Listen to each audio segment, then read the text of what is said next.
They called me the wretched woman. But behind that name was a lifetime of bruises, 20 years of chains I couldn't escape. I once believed marriage was a refuge. Instead, it became a prison built with vows and violence. Every dawn I woke, not to sunlight, but to fear of the footsteps echoing down the hall, fear of the hand that struck before it spoke. At night, while the world slept, I learned to breathe quietly beneath the weight of insults. My husband's rage came in storms. My mother-in-law's cruelty came in whispers. You'll never be good enough for this family. I lived like a servant in my own home, forbidden to go out, forbidden to dream, stripped of my name, my pride, my worth. Many times I thought of leaving. But then I'd see my son Damien sleeping soundly, and I'd whisper into the dark, not yet, not until he's old enough to understand. So I endured. Each bruise I hid, each tear I swallowed, was for the child I prayed would one day see the truth. Then fate arrived in the roar of tires and twisted metal. A car accident. My husband gone in an instant. I thought the nightmare had ended, that freedom had finally come. But the devil doesn't always die. Sometimes it simply wears another face. As they lowered his coffin, my mother-in-law turned to me, eyes cold and sharp. My son is dead. You're nothing here now. Get out.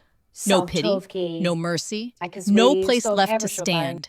That night rain poured as if heaven itself mourned. I stepped out into the storm, barefoot, penniless, unseen. In my hands, the only thing I carried was a photograph of my son.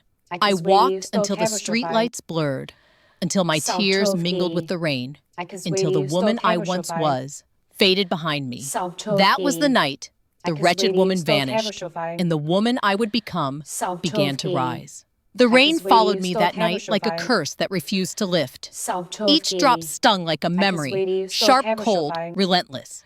I had no home, no money, no name that opened doors, only a heart heavy with shame and a photograph of a boy who no longer knew my face. The first nights I slept on the stone benches behind the old church. The priest gave me bread, sometimes a blanket. In the mornings, I wiped the tears from my cheeks and told myself, you're still alive. You can't die here. Survival became a ritual. I washed dishes in diners that smelled of grease and regret. I scrubbed motel floors until my knees bled. I learned to eat slow, to make a dollar stretch like 10. The world doesn't look kindly on a woman alone, especially one with no husband to vouch for her and no family name worth remembering. Some nights, men would linger too long, their eyes crawling across my skin, like hands I couldn't swat away. I learned to keep my head down, to move fast, to disappear before danger noticed my shape. Every Sunday, I stood across the street from the house that used to be mine. Behind those walls, my son Damien grew taller, his shoulders broad, his eyes sharp. I caught glimpses of him through the iron gate, watched him leave for school in pressed uniforms, watched his grandmother straighten his tie. Once he looked up, just once, our eyes met for the briefest moment. But the boy I'd carried for 9 months looked away. He didn't see a mother. He saw the monster they'd painted in his mind. She's worthless, they'd told him. A curse on our family. She brought ruin to your father. Lies, all of it. But lies repeated often enough can build a wall taller than truth. I wrote letters, dozens of them, ink smudged with tears, words trembling across the page. My dearest Damien, I love you. I'm still here. I never left you. I mailed them with shaking hands, praying one might reach his eyes, praying he'd see my heart between the lines. Weeks turned to months. Months turned to years. No reply. The silence was louder than any insult.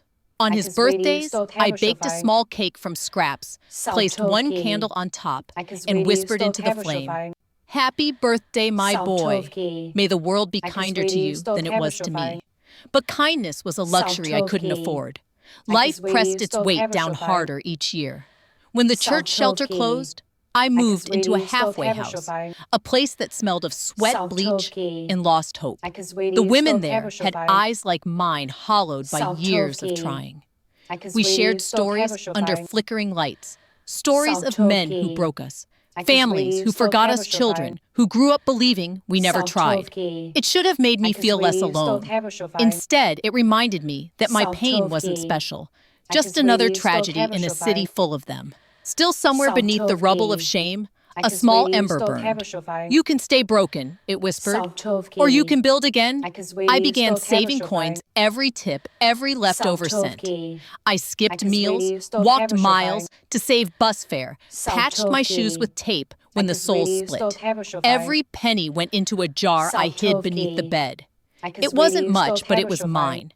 Then one afternoon, as I was wiping tables at a diner, I overheard two waitresses gossiping by the counter. "Did you hear Damian Jones got engaged?" one of them said, "to the daughter of that big construction magnate? Wealthy family, real power." My hands froze mid-wipe. For a heartbeat, the room spun. Damian, engaged.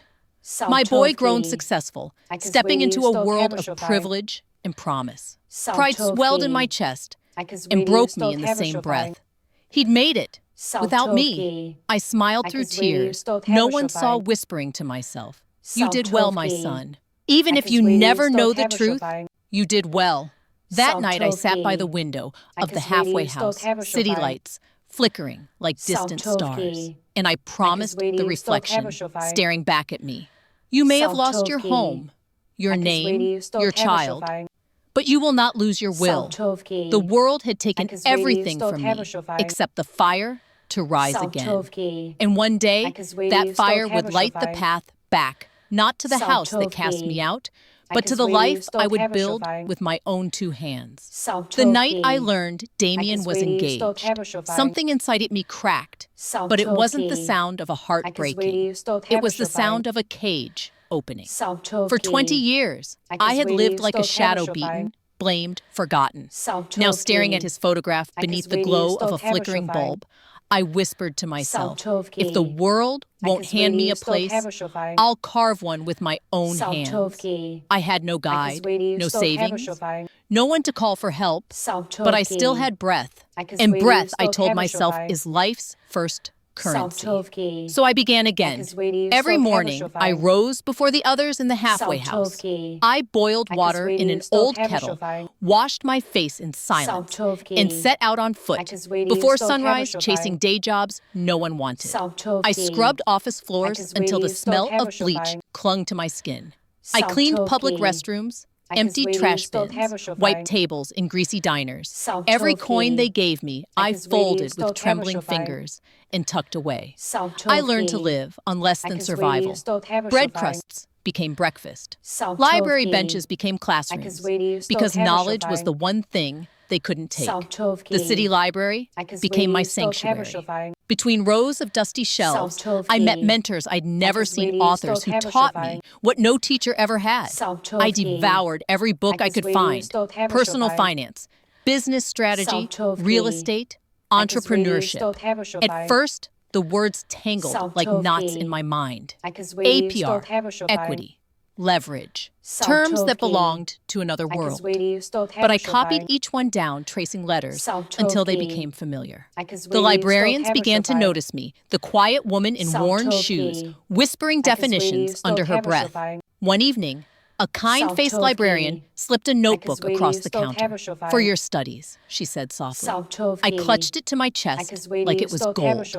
That notebook became my roadmap. Every page filled with numbers, ideas, sketches of dreams too fragile to speak aloud.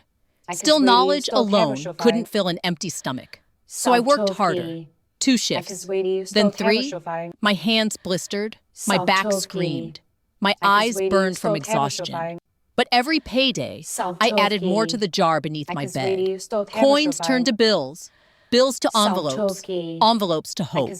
One rainy night, after wiping down tables at a downtown office, I lingered in the break room, too tired to move. 2 young assistants stood nearby, laughing over coffee. "I made half my rent this weekend," one said. "Rented out my spare room on Airbnb. Easiest money I've ever made." I froze mid-wipe, half a rent check in a weekend. To them, it was small talk. To me, it was revelation. That night, I walked to the library through pouring rain. The computers glowed like portals to another life. I typed in the name Airbnb and stared at the screen as if I'd stumbled upon a hidden door. List your space, host travelers, earn money, simple words. But behind them, I saw a future. I had nothing to lose. I borrowed a coworker's old camera, cleaned my small rented room until it gleamed, and took pictures that made it look almost welcoming. I uploaded them with shaking hands, wrote a description, simple but honest, quiet, clean space, safe, a warm bed for weary travelers. Then I waited. Days passed. Doubt whispered, who would want what you have? Then a ping. A message, a booking, a couple passing through town. They stayed 2 nights paid in full, and before leaving, they smiled and said, thank you, Claudette. You made us feel at home. That smile lit something inside me brighter than any lamp. For the first time in decades, I wasn't the wretched woman. I was a host, a provider, a woman building something of her own. I took the earnings and bought fresh sheets, a small lamp, secondhand decor from the thrift store. Each upgrade brought more guests, more reviews, more trust. Soon, the trickle became a stream. I learned to photograph in good light, to greet travelers with tea, to keep every promise my listing made. With every booking, the jar under my bed grew heavier. When my lease ended, I didn't renew. I found a 2-bedroom apartment instead. I lived in the smaller room and rented the larger one full-time. My neighbors called me foolish for letting strangers in, but they didn't see what I saw, a door opening inch by inch toward freedom. Months turned to years. 1 listing became 2, 2 became 4. I began to think like a businesswoman, tracking expenses, forecasting income, studying markets, the way others studied gossip.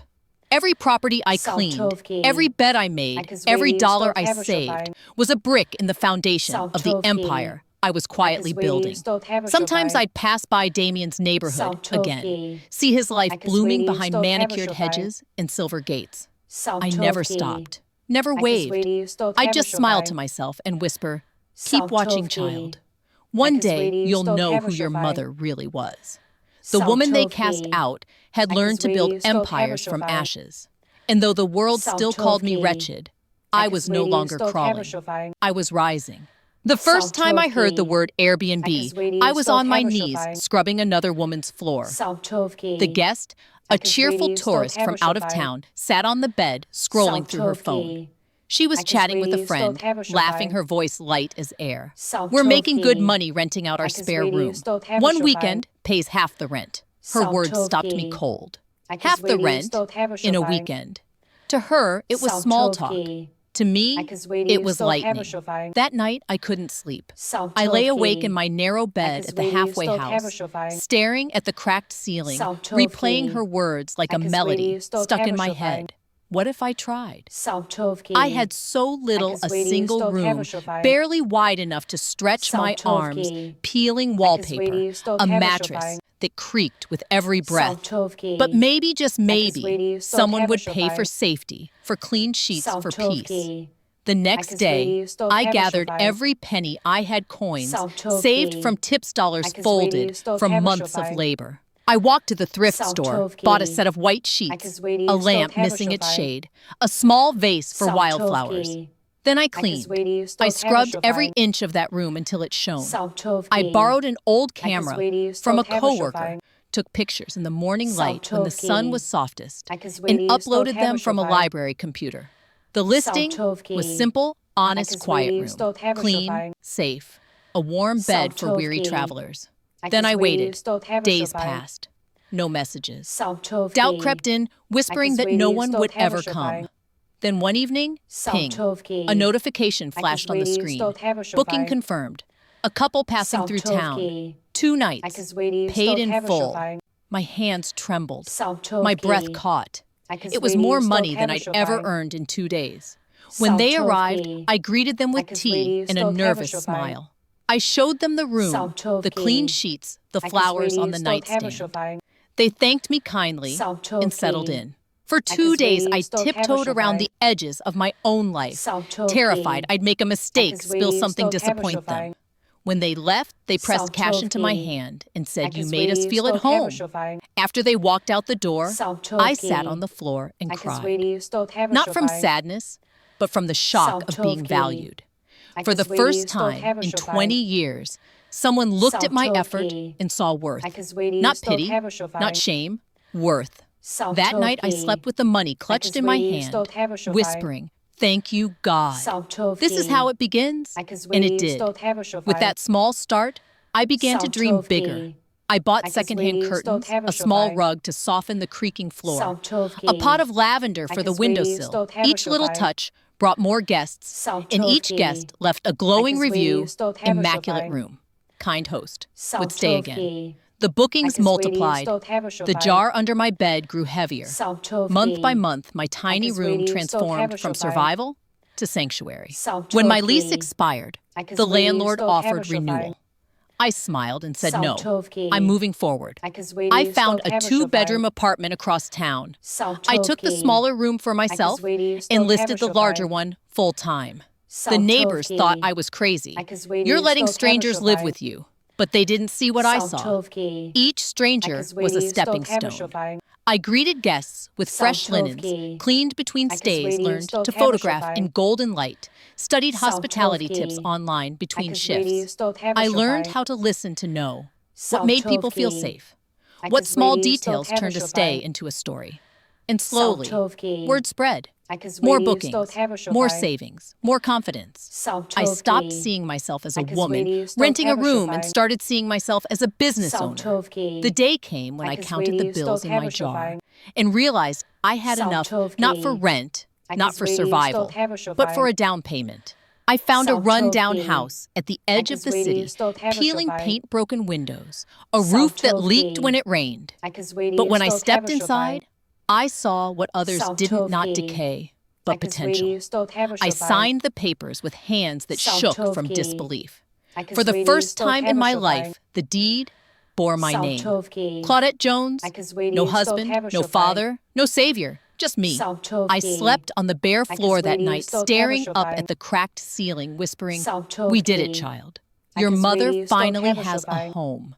From that one house came another, and another. I reinvested every dollar, cleaned every floor myself, painted every wall, built a small team of women like me, forgotten but not broken. Together, we restored what the world had thrown away, the broken houses, the broken women. One by one, we made them shine again. Soon, I wasn't just surviving, I was thriving. From one room to many, from renter to owner, from silence to strength, I became the woman who made a fortune from what was left behind. And though the city still whispered wretched, I learned to smile because I knew the truth. I wasn't wretched, I was resilient. And this was only the beginning. The years that followed were quiet, not empty, not lonely, but steady like the sound of rain rebuilding a river. By the time the first decade passed, my hands no longer trembled when signing contracts.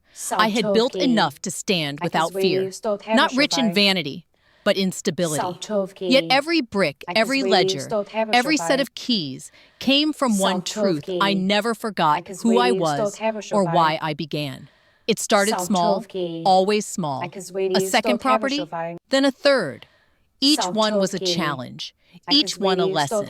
I didn't chase glamour, I chased precision. I learned what neighborhoods were growing, which houses had bones strong enough to save. I wore plain clothes, drove modest cars, spoke little because in business, silence travels farther than noise. Every deal, every conversation, I anchored myself to 3 unshakable rules. Always on time. Punctuality was respect. Always honest. My word would become my signature. Always dignified.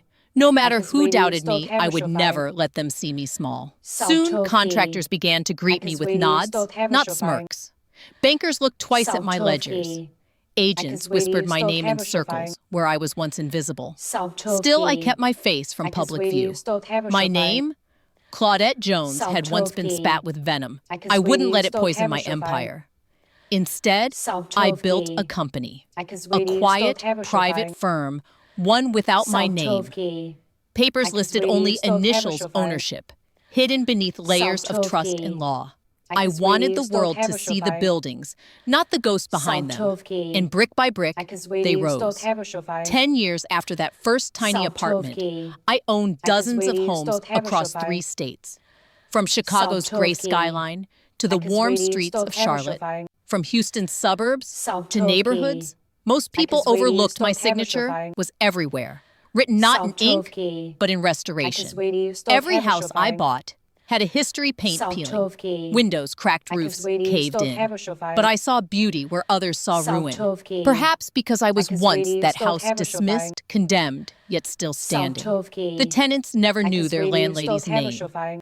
They paid rent to a faceless company. They saw only the comfort, the order, the care in every detail. And that was enough. In meetings, I stayed calm and firm. I learned to smile at dismissive glances and to outlast arrogance. Once a man across the table sneered, "You talk like someone who's never been poor." I smiled and slid him a folder, tax filings, property, deeds, profit statements. "No," I said softly, "I talk like someone who refused to stay that way." He didn't laugh again. Success didn't make me louder. It made me quieter. I no longer needed to prove anything. I began investing back, not just in property, but in people. I hired women who'd known struggle, single mothers, former inmates, those who'd been dismissed like I once was. I trained them not only to clean or manage, but to lead, to sign contracts, to negotiate, to build confidence from competence. One of them asked me once, "Miss Jones, why do you trust us?" "Because I was you," I said. "And someone should have trusted me." Every payday, I saw pride glimmer in their eyes, the same pride I had once fought to keep alive in myself. But even as I grew, I stayed unseen. I refused interviews, declined awards. When journalists called, I told them I preferred my privacy. I didn't want headlines. Headlines belong to the living. I had risen from the dead. And yet, no matter how vast my portfolio grew, no matter how soft the sheets in my new home, one silence remained louder than all others, the silence of a son who never called. Through old acquaintances, I learned whispers of his life. Damien had gone to college, graduated top of his class, worked in finance, climbed fast. His name appeared in papers, Damien Jones, rising star. Once I saw his photo in a magazine, spread smiling beside a woman with kind eyes and a famous surname. The caption read, "The next great power couple." My chest tightened. He looked older, stronger, yet his eyes were the same. I traced the image with my fingertip, half proud, half pain. He had built his future well. I had built mine in silence. 2 worlds side by side, never touching.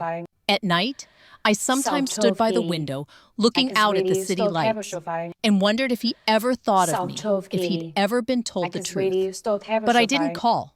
Not yet. Because when we met again, and I knew we would, I didn't want to bring excuses. I wanted to bring proof. Proof that the woman he'd been taught to hate had not vanished in shame. She had risen in power. That his mother, the wretched woman, now commanded an empire. I didn't know when our paths would cross, but I felt it in my bones. A reckoning was coming. And when it did, I would no longer be the woman begging for love. I would be the woman he could no longer ignore. The afternoon sun spilled across my desk, warm and golden, the kind of light that made everything seem softer, even the shadows. I was reviewing plans for a new renovation note, scribbled across the margins in my handwriting. Numbers, schedules, projections, all the quiet details of a life I had built with patience and discipline. The phone rang. I barely noticed at first. These days, most calls were business agents, tenants, contractors. I almost let it go to voicemail, but something, a faint stirring, deep inside a whisper of instinct, made me pick it up. "Hello." For a moment, there was only silence. Then a voice I hadn't heard in more than 20 years. Older, now deeper, but unmistakable. Claudette. Just my name, not mother, not mom, just Claudette. My breath caught. Time folded back on itself, and for an instant, I was standing in the doorway again, wrists in chains, watching my son cry out for me. That little boy was gone now, replaced by a man whose voice carried none of that innocence, none of that love. Damien. His name tasted bittersweet on my tongue. He didn't pause to breathe. I'm getting married. The words hung there, heavy and strange. For a moment, I closed my eyes. 1,000 memories rushed forward. His first laugh, his first steps the way he used to run into my arms. I could almost see his smile again. But then came the twist, sharp and cruel. You should come. I waited, my heart steady, my voice still calm. And then the venom. Come so they can see you. So they'll know the stories are true. So they'll see the woman I told them about. The wretched woman. There it was, the nickname they'd branded me with, now spoken from the lips of the very child I'd once protected. A younger version of me would have shattered, would have begged, would have whispered, I'm not who they said I am. But not now. The years had burned the weakness out of me. What remained was steel. So I didn't cry. I didn't plead. Instead, I smiled, a small, calm, knowing smile that no one could take from me anymore. I'll be there, I said. There was a long silence. Perhaps he'd expected excuses or shame. But I gave him neither. Good. He said at last the word clipped and cold. I'll send the details. Then the line went dead. For a long moment, I sat there, the quiet hum of the city, outside the fading echo of his voice in my ear. My hands rested flat on the desk. They didn't shake. He thought he was summoning me for ridicule. He thought he would parade me before his polished friends, his new in-laws, his glittering life, a broken relic to gawk at. But he didn't understand what he had just done. He hadn't invited the wretched woman. He had summoned the reckoning. I rose from my chair and crossed to the window. The skyline stretched before me, glass and steel, glinting in the sun. I could see my reflection in the glass, upright, composed, unbroken. The woman who stared back was no longer a victim. I reached for the small key around my neck, the one that opened the drawer I rarely touched. Inside was a single photograph, Damien at 5 years old, grinning, his hand wrapped around mine. The edges were worn soft from years of being held, wept over, prayed over. Once this picture had been my lifeline, the reason I kept breathing, kept fighting. Now it was a reminder of what I had overcome. I pressed a kiss to the corner of the photo, then placed it back into the drawer and locked it. That chapter was closed. I no longer needed the past to justify me. I had built my own truth. Still, as I stood there in the quiet, a thought flickered, not of revenge, but of revelation. For 20 years they had spoken lies in my absence. Now I would stand before them in silence and let truth wear my face. The time had come. The world would finally see who the wretched woman had become. I picked up the phone again, but this time it was me calling. Turner. My voice was steady. I'll need 2 of your men, sharp suits, quiet presence. Professional. Yes, ma'am. Next call. My tailor. I'll be coming in tomorrow. Navy or charcoal. Strength, not softness. And finally, one more number, my dealer. The ghost. Silver. Ready by Friday? It was fitting. I was the ghost they had buried long ago, and now I was coming back not to haunt, but to reclaim. As the sun dipped below the horizon, I closed the last folder on my desk and exhaled. He wanted me broken. He would see me reborn. That night, as I stood by the window, the city lights blinking like quiet witnesses, I whispered to the woman reflected in the glass. They called you wretched. Let them see what wretched has become. And in that moment, I knew the day I had waited for had arrived. The stage was set, the curtain would rise, and I would walk into that hall, not as the woman they shamed, but as the truth they could no longer deny. The next morning, I woke before dawn. The sky outside was still pale, streaked with silver, a mirror of what was stirring within me. For years, I had moved quietly, blending into the background, building my world in shadows. But this day, I would step back into the light, not as a victim, not as a ghost, but as a woman reborn. I called my assistant first. My voice was calm, deliberate. Schedule the car, I said. The Rolls-Royce, silver. Have it polished until it gleams like glass. Yes, ma'am, she replied without hesitation. Next, I called my tailor, the same one who had fitted every suit I'd worn since the day I began rebuilding. He understood more than measurements, he understood presence. I need a new suit, I told him. Navy, structure, clean lines. Something that says dignity, not apology. He hesitated only long enough to picture it. It will be ready tomorrow, Mrs. Jones. Shall I pair it with the pearls? Yes, I said softly. The pearls. Not diamonds, not gold pearls. Quiet, strong, formed from years of pressure. They were more than jewelry. They were a reflection of me. Then came the call to Turner. 2 men I instructed. Sharp, silent, disciplined. They're not for protection, they're for punctuation.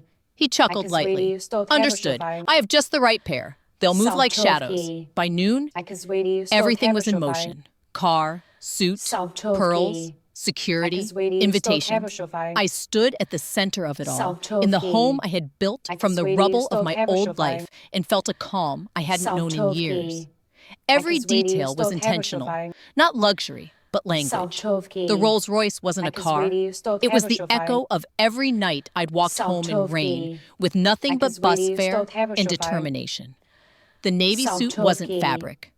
It was armor, woven from dignity pressed with endurance. The pearls weren't decoration. They were scars made beautiful. And the 2 men who would walk beside me, they weren't guards. They were symbols, proof that I no longer stood alone. I walked slowly to the full-length mirror in my bedroom. The woman staring back was unrecognizable from the one I used to be. Gone was the hollow look, the lowered eyes, the trembling hands. In their place stood someone still composed, commanding.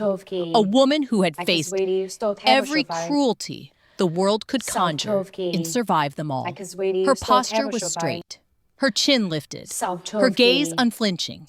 This was not the wife who had been beaten, not the prisoner led away in chains, not the mother cast out into the rain. This was the survivor who turned ashes into empire. I let my fingers graze the strand of pearls laid across my collarbone, cool and smooth. Each one felt like a promise, a vow that pain when endured could become something precious. You waited for this, I whispered to the reflection. Not for revenge, for recognition. My eyes hardened, not with anger, but with resolve. This time, they will not look down on you. They will look up. The clock on the wall ticked softly, counting down the hours. I felt no rush, no fear.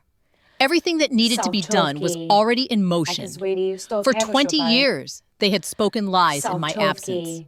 Now I would let my presence rewrite every word. I turned from the mirror and opened the drawer where I'd locked Damien's childhood photo. For a moment, I traced his small face with my thumb, the same eyes, the same curve of a smile that used to melt my heart. But I no longer needed his approval, only his awareness. I slipped the photograph into my clutch, not as a memory, but as a reminder.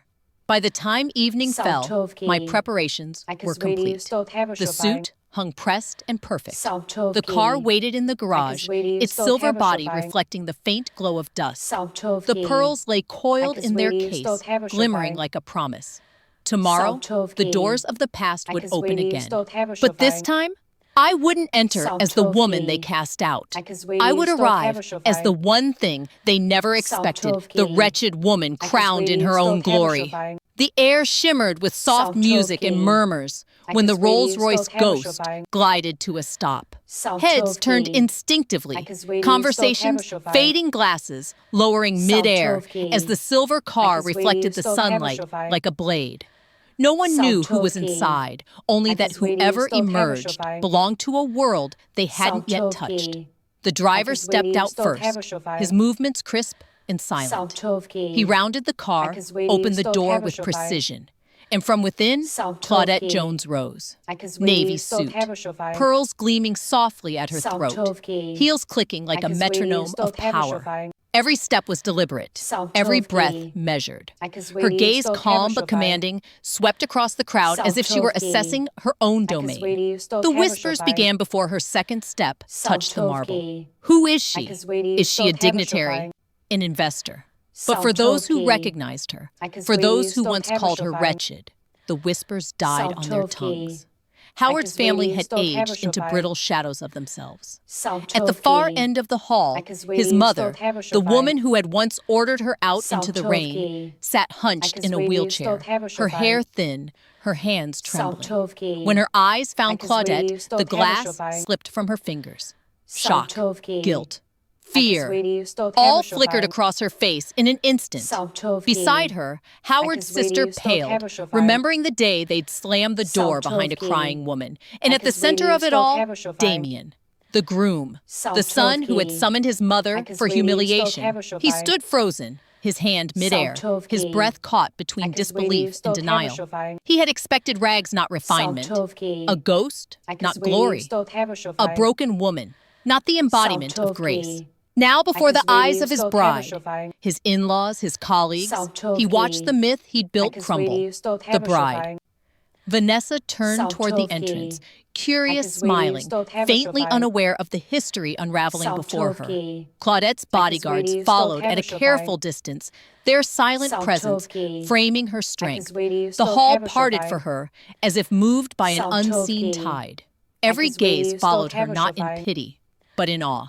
When she reached the aisle, the music faltered notes, hanging unresolved in the air. She paused only once, her eyes meeting the old matriarch's trembling face. There was no anger in them, only finality, a slow nod, a farewell to the woman who had once said, "You have no place here." Now Claudette stood in the very heart of the place that had cast her out.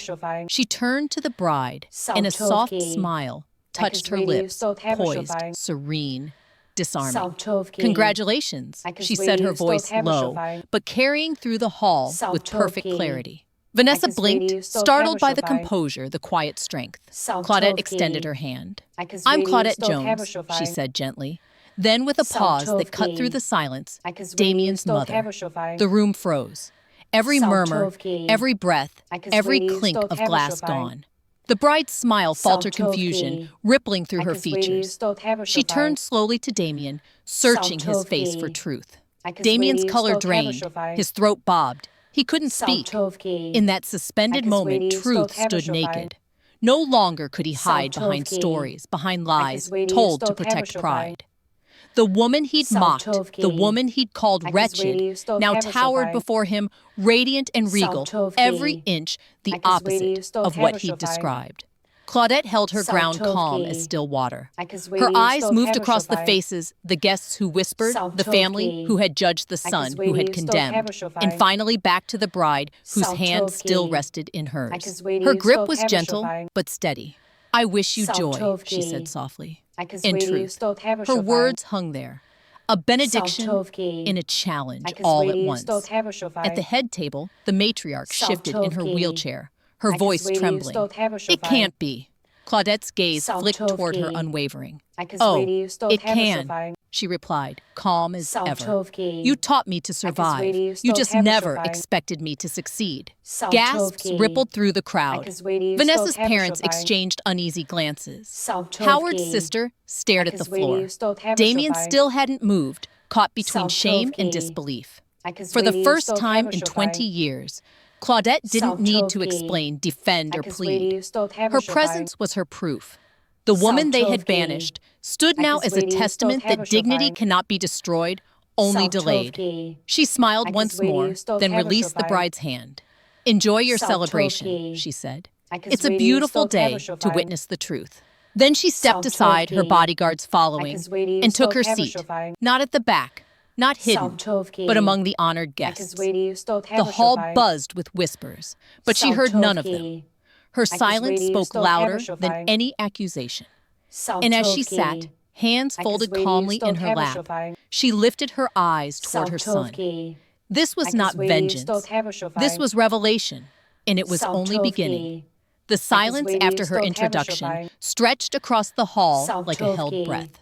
Every guest froze, caught between awe and confusion. The bride's smile lingered awkwardly before fading into uncertainty, her fingers tightening around her bouquet. The orchestra, sensing the weight in the room, stopped playing mid-note.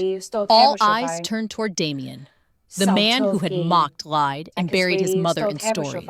The man who for 20 years had built a life on a foundation of half-truths and inherited hate. Now, standing before the woman he had condemned, his throat tightened. His chest rose and fell with shallow breaths, his fingers gripping the back of his chair until his knuckles turned white. The room waited. He could have smiled, made a joke, brushed it off, but he didn't. Because the truth had already stolen the air from his lungs. And Claudette didn't need to say another word. Her presence alone, poised, composed, radiant, was enough. From the corner of her eye, she saw the bride's father whisper something to his wife. The guests leaned in, trading glances, murmuring softly. Every second of silence was an accusation that no lie could bury. Finally, to cut through the tension, one of Howard's sisters stood. She forced a laugh, brittle, awkward. "How lovely that Damien invited his mother," she announced, raising her glass with trembling hands. "It takes a big heart to forgive the past, doesn't it, dear?" Her words dripped with venom, wrapped in politeness. An old trick Claudette knew too well. The crowd murmured again. Some nodded absently, unsure. Others frowned, sensing malice beneath the words. Claudette remained still. Then slowly, she placed her napkin on the table and rose to her feet. "If we're raising a glass," she said softly, her voice calm but carrying across the hall, "then allow me." Every eye turned to her. Even the waiters froze mid-step. She lifted her champagne flute, the crystal, glinting in the chandelier light. "To my son Damien," she began, and his lovely bride, Vanessa. The crowd stirred cautious smiles, returning until she continued. "May your union be built on truth, not tales, because lies, no matter how polished, always crack under the weight of time." A hush rippled across the room. Claudette didn't falter. "For years I was called the wretched woman," she said. A name built on whispers, not facts. A story told by those too ashamed to face their own reflection. Gasps echoed through the hall. "I did not abandon my child," she continued, her eyes meeting Damien's. "I was taken, led away in handcuffs while he cried in the doorway. My husband stood silent. My in-laws looked away, and the truth was buried with the sound of a gavel. Someone near the back covered their mouth in shock. I was cast out, stripped of name, dignity, and motherhood. But even in the darkness, I swore one day they would see who I truly was." Her gaze swept across the room, firm, fearless. "I built myself back from nothing. Brick by brick, hour by hour. I worked, I learned, I rose. And tonight, I stand before you, not to beg forgiveness, but to show that truth endures." The hall was silent, save for the quiet hitch of Damien's breath. Claudette lowered her glass, her eyes softening as they met her son's. "I do not hate you," she said gently. "I only wish you'd asked before you judged. You saw my absence, not my chains. You heard their words, but not my cries." Damien's lips parted. No words came. His face, once proud and unflinching, now trembled with cracks of realization. Whispers grew louder. Vanessa looked between mother and son, shock dawning in her eyes. The old matriarch, Damien's grandmother, tried to speak, but her voice faltered, swallowed by the weight of guilt. Claudette didn't wait for her. She turned back to the guests. "So tonight, raise your glasses, not for pity, but for perseverance. For every woman who was silenced and learned to speak again. For every lie that could not bury the truth." She lifted her flute once more, her hand steady. "To truth," she declared. To truth, a few brave voices echoed. And as she sipped, the hall sat in stunned quiet. Every whisper, every rumor turned to dust. Across the table, Damien's hand shook. His chest rose sharply, as though trying to swallow air that no longer wanted him. Then it came the outburst. "You think you can walk in here and destroy everything?" He shouted, his voice cracking. You ruined us. You left me, humiliated me. You think this makes you noble. Gasps rippled through the hall. The bride's bouquet slipped from her hand. Claudette remained unmoving, her calmness a mirror to his chaos. Sit down, Damien, she said softly. Her tone carried no anger, only authority. You're proving everything I've already said. He froze, rage draining into shame. His shoulders slumped as eyes from every table bore into him. For the first time, he looked small. The bride's father whispered something sharp. Vanessa stepped back. Damien sank slowly into his chair, his jaw tight, his eyes glassy. The silence that followed was not heavy. It was liberating. Claudette turned to the guests once more. I will not stay long, she said. This is your celebration, not my reckoning. I came only to show that the past cannot define what refuses to die. Then, with grace unbroken, she nodded to the bride. Congratulations, Vanessa. I truly wish you joy. And to Damien, one last steady look. I forgive you, she said, but forgiveness does not erase truth. Her words lingered gentle, yet final. She placed her glass down, gathered her clutch, and turned toward the exit. Her bodyguards fell into step beside her as the crowd parted silent. No one whispered now. No one dared. As she crossed the threshold, sunlight spilled across the floor wearing golden pure. For the first time in 20 years, she walked away, not in chains, not in rain, but in victory. Behind her, Damien sat amid the ruins of his pride. Ahead of her, the world opened wide, bright as redemption. And in her heart, a single truth echoed, they called me wretched. But wretched was never my name. It was my beginning. The crowd slowly dispersed their whispers, trailing behind like echoes of a storm finally spent. Claudette walked through the corridor, her heels steady against the marble. The heavy doors closed behind her, muting the noise of the reception. And for the first time in 20 years, the silence felt like peace. Damien followed his footsteps uneven, his breath quick and shallow. When he caught up words tangled in his throat, the man who once spoke with arrogance now struggled to form a single sentence. She turned to him, her eyes calm, not hard, not cold, just certain. Mother, Claudette raised a hand, stopping him gently. I don't hate you, Damien, she said, her voice steady, quiet yet, carrying the weight of truth. But I don't love you either. That love, the one that begged to be believed, that endured humiliation and silence, it died long ago. He flinched. The words were not cruel. They were final. You let me live 20 years in the dark, she continued. Now you will live with the truth in the light. Tears welled in his eyes, but she didn't waver. Some lessons she knew could only be learned through consequence. I forgive you, she said softly. But forgiveness is not a bridge. It's a boundary. And with that, Claudette stepped back, drawing a breath deep and free. Outside, the sunlight spilled across the steps like a path laid only for her. She walked toward it, shoulders square, pearls gleaming at her throat, each one catching the light like a small victory. As she reached the car, the world seemed to open wide, golden, infinite. She paused, turned her face toward the sky, and smiled. They called me the wretched woman, her voice whispered, steady and sure. But I rose from chains, from cruelty, from abandonment. I am not wretched. I am free. Then she entered the car, leaving the past behind, not in bitterness, but in brilliance. And for the first time, freedom didn't mean escape. It meant arrival.